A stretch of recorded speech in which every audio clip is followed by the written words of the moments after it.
Au menu de votre revue de presse ce matin, l'Afrique du Sud tout d'abord, où le Daily Maverick publie une analyse de la perception de la criminalité par les Sud-Africains, un article qui se fonde sur la récente publication d'un rapport mené par le Bureau des statistiques nationales, dont le premier constat édifiant est que les Sud-Africains ont peur des espaces publics et limitent certains de leurs déplacements. De ce fait, le Daily Maverick qui explique que s'il existe une chose qui unit les Sud-Africains de tous bords, c'est la crainte de la criminalité. Le journal s'interroge donc, quel est l'intérêt d'avoir des espaces publics si les gens ont trop peur de les utiliser? L'enquête menée depuis 2011 par le Bureau national de statistiques révèle par ailleurs que la perception des Sud-Africains du niveau de criminalité ne correspond pas forcément à la réalité, car il faut le savoir, le nombre de braquages et de vols par effraction dans les foyers sud-africains a connu une forte baisse entre 2010 et 2015, une baisse de plus de 120 000 incidents par an,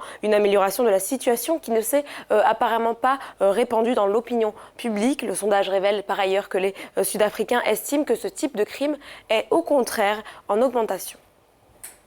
Au Burkina Faso, des tensions qui se font ressentir dans la ville de Bobo-Dioulasso depuis plusieurs jours, à en croire Awaga.net. Les VADS, volontaires adjoints de sécurité de Bobo-Dioulasso, sont effectivement entrés en grève ce lundi 13 février 2017. À travers cette manifestation, ils interpellaient les autorités sur le non-respect du contrat qui régit leur existence. Les VADS se plaignent en effet du non-respect de certaines dispositions de leur contrat de travail. Je cite, le volontaire national a droit à une protection sociale en matière d'accidents de travail et de maladies professionnelles. Nous avons travaillé pendant 3 ans. Certains d'entre nous ont été victimes d'accidents et n'ont pas été pris en charge, a témoigné un délégué. Selon Awaga.net, les VADS avaient décidé de se rendre au gouvernorat de la région des Hauts-Bassins pour exprimer leur inquiétude, mais n'ayant pas pu avoir l'autorisation de manifester, ils n'auront pas accès au gouverneur, explique le média, le site d'information qui ironise en écrivant « Ils seront plutôt stoppés par les forces de l'ordre, leurs collaborateurs ».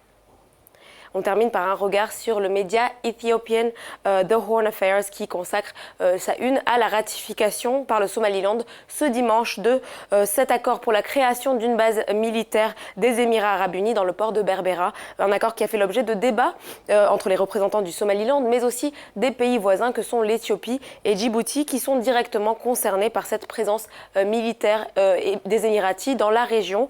Le parti de l'opposition du Somaliland, le Wadani, a critiqué et mener des manifestations ce dimanche contre cette ratification et contre la création de cette base. Dans un communiqué, le parti a tiré la sonnette d'alarme quant à l'impact négatif que pourrait avoir cette base sur la relation vitale entre le Somaliland et l'Éthiopie.